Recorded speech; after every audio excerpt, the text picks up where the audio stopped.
karena pertanian sepertinya ini memang sudah ada di gennya orang Indonesia, karena memang kita negara agraris. Di tahun ini terutama di tahun ini adalah tahun yang paling banyak hujannya.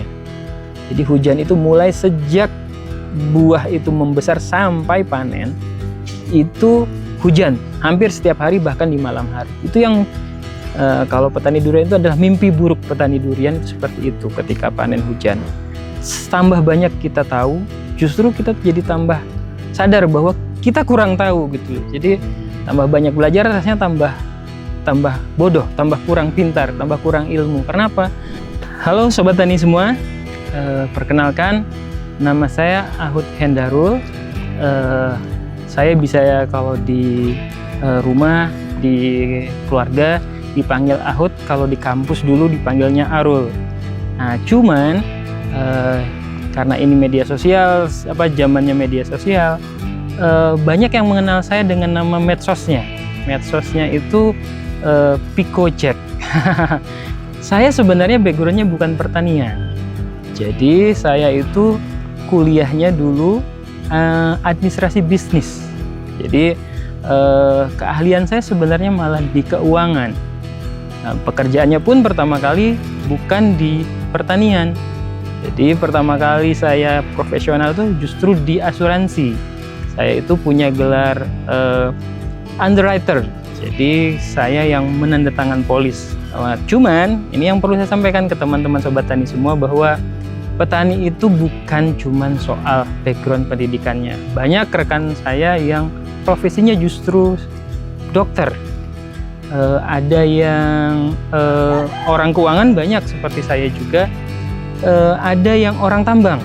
Nah, jadi banyak lah ya. Karena pertanian sepertinya ini memang sudah ada di gennya orang Indonesia. Karena memang kita negara agraris.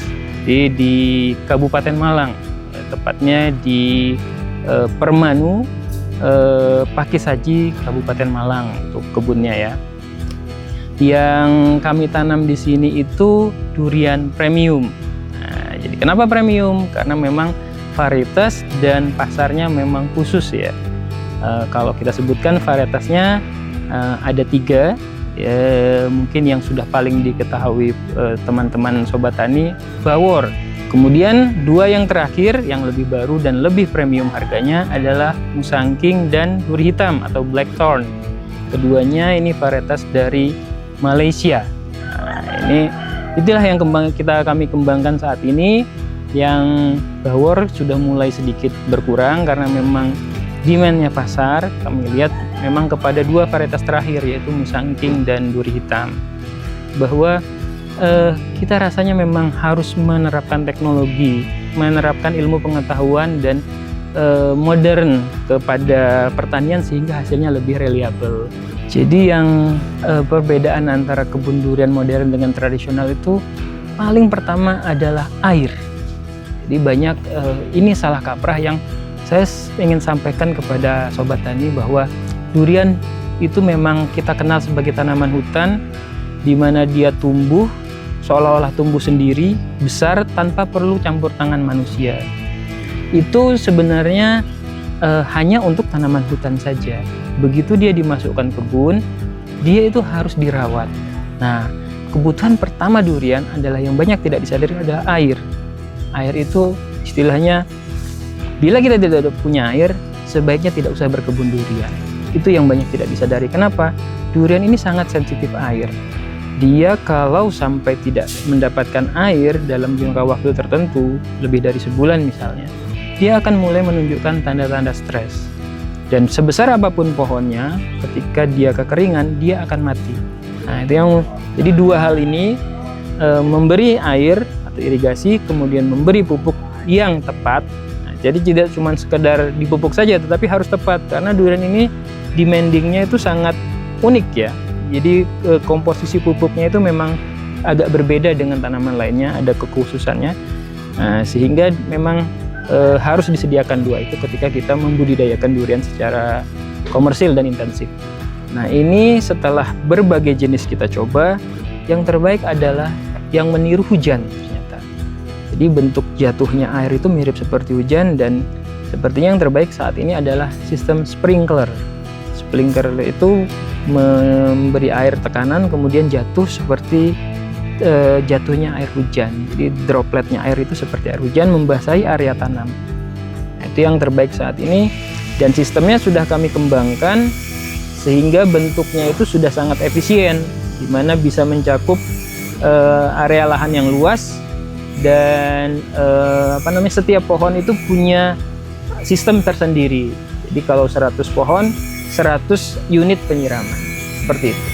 Mungkin selalu saya sampaikan, karena beberapa kali saya juga sebagai pembicara di beberapa seminar durian itu saya sampaikan bahwa planning itu sangat penting. Membuat rencana dalam berkebun durian itu sangat penting. Ini kalau di negara lain seperti Thailand dan Malaysia adalah hal pertama yang dilakukan malah. Jadi seperti bisnis pada umumnya, kita planning di depan dulu. Kenapa? Karena durian itu bukan sprint, bukan lari pendek, tetapi jangka panjang, maraton. Di mana durian ini nanti akan mulai berbuah itu baru di tahun keempat. Kemudian nanti span hidupnya dia itu bisa puluhan tahun. Rata-rata di Malaysia adalah kebun generasi kedua, bisa diwariskan. Karena pohon itu justru tambah besar, tambah baik kualitasnya, tambah banyak jumlah buahnya. Kenapa sih durian mahal gitu loh? Harusnya kan tumbuh-tumbuh sendiri aja gitu. Bisa tumbuh kok dijualnya mahal. Karena sebenarnya resikonya sangat besar berkebun durian itu. Kami merasakan selama sekarang sudah hampir 10 tahun di kebun ini, itu cuaca itu sangat berpengaruh. Jadi fluktuasi cuaca, perubahan cuaca yang ekstrim itu sangat berpengaruh pada hasil panen. Jadi sejak awal berbunganya bisa terlambat, berbunganya tidak serempak itu karena hujan. Kemudian nanti panen, saatnya panen pun kualitas buah bisa sangat beragam karena hujan. Nah, inilah yang kita biasa siasati dengan pemupukan yang bagus, nutrisi yang tepat. Nah, tetapi semua itu butuh biaya. Nah, tantangan cuaca tadi di Jawa itu memang secara alamiah durian itu berbunga ketika kemarau, tetapi sebelum jatuh itu sudah ketemu hujan. Jadi selalu kalau teman sobat tani sadari, selalu di akhir tahun kita panen durian. Padahal akhir tahun adalah musim penghujan. Bulan-bulan dengan akhiran itu November, Oktober, November, Desember sampai Januari dan Februari itu adalah puncak musim hujan. Bagaimana menyiasatinya? Itu tadi dengan mengendalikan satu air yang di bawah yang bisa kita kendalikan dengan memberi irigasi. Jadi ketika saatnya diperlukan air, kita bisa siram. Ketika kita tidak perlukan, kita harus bikin istilahnya pembuangan air. Jadi air tidak boleh tergenang. Kita lakukan itu dengan sistem namanya, mungkin sudah ada banyak yang mendengar, dengan busut. Jadi ditinggikan. Tempat menanam durian itu bukan digali sekarang. Ini yang baru adalah ditanam di atas gundukan. Baik gundukan memanjang maupun gundukan individu ya. Itu membuat air tidak pernah berlebih. Ketika kurang, kita gunakan irigasi tadi. Kemudian tantangan yang lain adalah kita di Indonesia memang kesulitan sumber daya manusia yang capable dan mentalitinya masih kurang ya dalam pertanian, walaupun kita negara agraris gitu loh. Itu yang memang kita harus coba selesaikan ya, dengan kita di sini berusaha yang bekerja di kebun kami ini kemudian menjadi petani baru. Jadi tidak selalu harus terus sama kami. Jadi sudah terjadi sekarang beberapa pekerja kami sudah memiliki kebun mandiri sendiri. Nah, itu juga membuat area ini akan membesar nantinya, sehingga selain kesejahteraan, keamanan juga jadi lebih baik. Ketika sebuah tempat itu menjadi sentra, secara gampangnya, sederhananya semua memiliki durian, sehingga kehilangan durian di kebun itu akan gratis berkurang. Jadi memang semua juga tahu kalau durian itu butuh nutrisi setelah kita kebunkan ya. Kemudian, tapi ternyata nutrisinya agak sedikit berbeda dengan tanaman lainnya. Kalau N-nya itu minta dia lebih tinggi ternyata, P-nya agak rendah, dan kaliumnya yang tinggi sekali. Termasuk juga Ca-nya sangat tinggi. Nah, ini yang kami tahunya dari belajar. Memang harus belajar karena gimana-gimana ini barang yang baru. Kami harus buka literatur ilmiah dari negara lain yang lebih dulu maju seperti Thailand dan Malaysia, mengunjungi juga kebun di sana, sehingga belajar langsung kepada para pekebun di sana. Dari situ kami berusaha memformulasikannya, dan termasuk juga bahwa kami sadari ternyata selama ini yang kami gunakan sebelumnya adalah pupuk yang tersedia di pasaran. yang tipenya ternyata fast release. Nah, ternyata setelah kami amati, dengan karakter durian itu sebenarnya kurang tepat. Jadi dia itu lebih suka yang slow atau controlled release. Jadi selalu tersedia di lahan, tidak licin, cepat kena air langsung cair, itu akan cepat hilang. Sedangkan cara menyerap durian ternyata agak sedikit lambat. Jadi karena mungkin dia tanaman keras ya. Jadi yang kami rasa paling tepat itu adalah yang control release atau slow release. Nah, jadi dari situ kami mencari dan ternyata produk yang kami rasa tepat itu produk dari Saraswanti. Jadi bentuknya itu yang kami gunakan briquette maupun micro briquette. Kelebihannya Saraswanti itu selain ada bentuk sediaannya seperti itu, bisa juga yang tadi kami sebutkan mengcustom. Jadi tailor made itu sangat berguna bagi kami. Kenapa? Karena kalau mencari pupuk yang sesuai sama yang kami inginkan itu tidak ada di pasaran. Nah, ini kebetulan dari Saraswanti kami bisa mendapatkannya dan hasilnya kami bisa buktikan di tahun ini. Ini terutama di tahun ini adalah tahun yang paling banyak hujannya. Jadi hujan itu mulai sejak buah itu membesar sampai panen, itu hujan hampir setiap hari, bahkan di malam hari. Itu yang kalau petani durian itu adalah mimpi buruk petani durian seperti itu ketika panen hujan. Nah, tetapi alhamdulillah di tahun ini kegagalan buah durian itu sangat minim.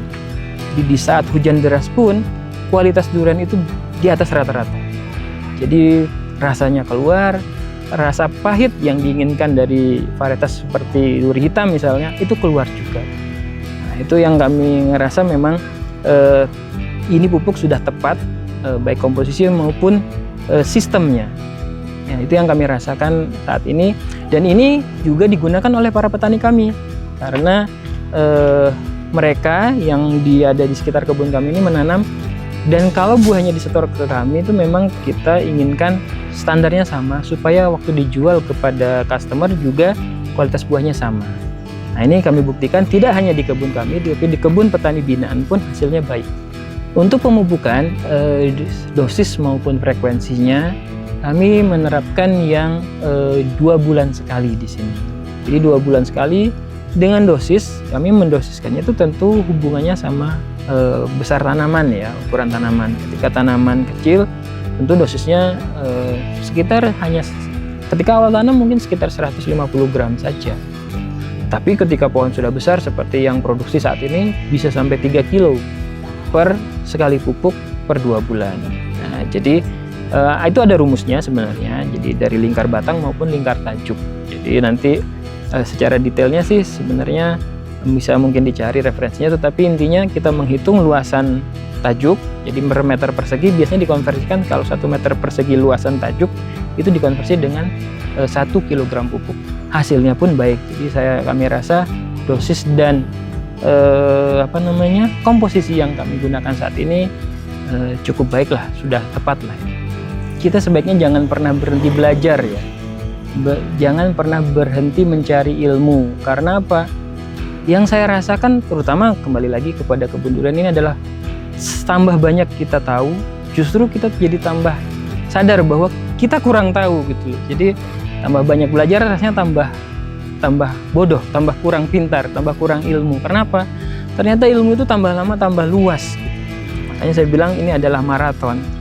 Jadi jangan berhenti belajar, tapi rencanakan dengan baik di depan kepada siapa mau belajar dan bagaimana akan membudidayakannya direncanakan dengan baik. Memuaskanlah, kami sebagai petani itu merasa punya kepercayaan diri bahwa nutrisi yang kami sudah masukkan lewat pupuk Saraswanti itu sudah cukup untuk memberikan hasil, dan hasilnya nanti kepada customer kami akan dengan sangat bangga menghidangkan durian itu kepada customer dengan kualitas yang di atas rata-rata. Nah, pohon itu harus kita bikin happy. Karena apa? Nanti dia akan memberikan timbal balik kepada kita, yang kepada sobat tani semua akan membuat sobat tani tersenyum nanti pada hasilnya. Itu saja dari saya. Terima kasih. Salam tani. Assalamualaikum warahmatullahi wabarakatuh.